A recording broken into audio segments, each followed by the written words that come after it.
Okay, so we know descending fifth sequences now, right? So let's look at a couple others. The descending fifth is by far the most common sequence that we encounter, but there are others, right?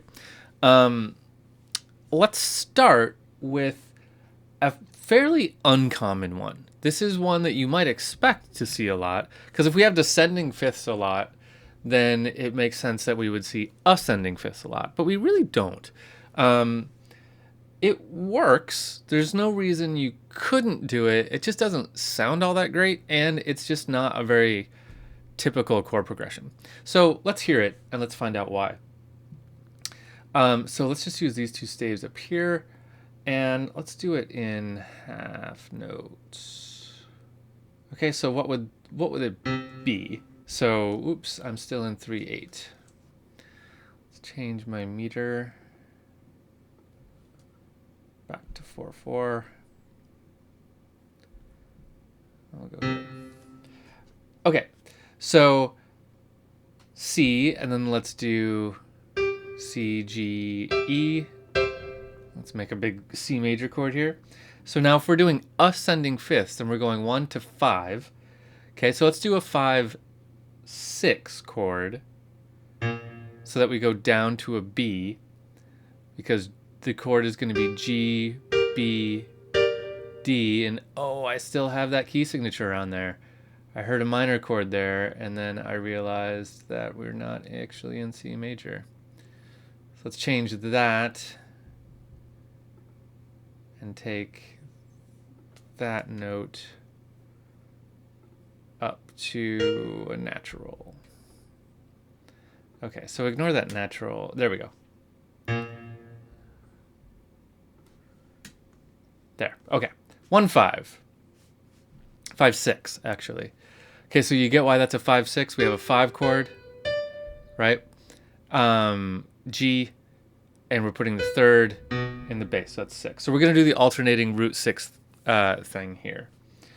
So now we need a fifth above 5, which is what, if you think about it, while I get my notes handy here, it's actually a 2 chord.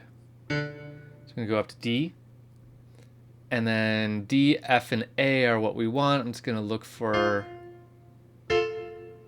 path of least resistance up here.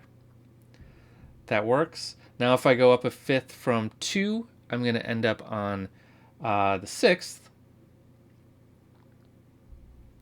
which is an A minor chord, and I'm going to do a 6 first inversion, so a 6/6, as we say. So that's going to put a C in the bass, like that. And then I need an A, C, E. Let's do C, E, A, like that. If I go up a 6 from there, from the 6th, or sorry, go up a fifth from the 6th. Ugh, this is giving me a headache. I get to a 3 chord. So that's an E. So I'm going to go here, and then E, G, B looks pretty fine.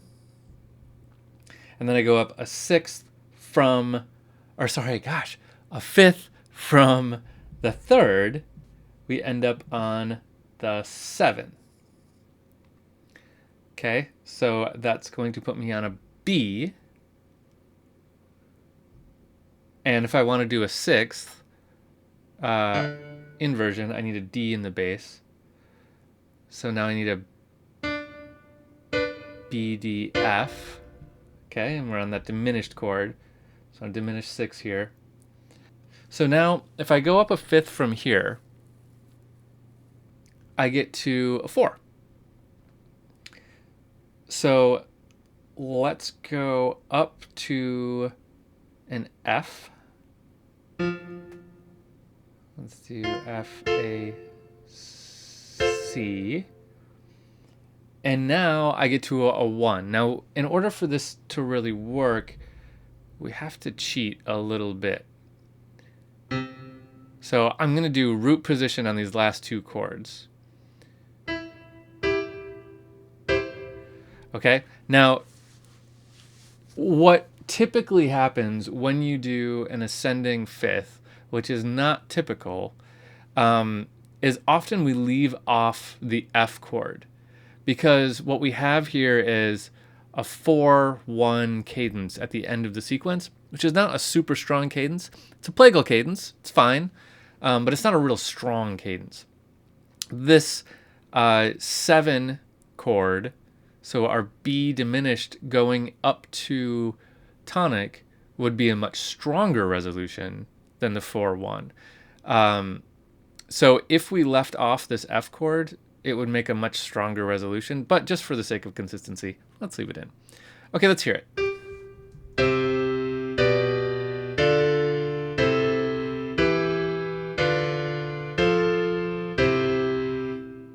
Right, it sounds fine. For whatever reason, it's fairly uncommon. Does not sound nearly as good as the descending fifth sequence.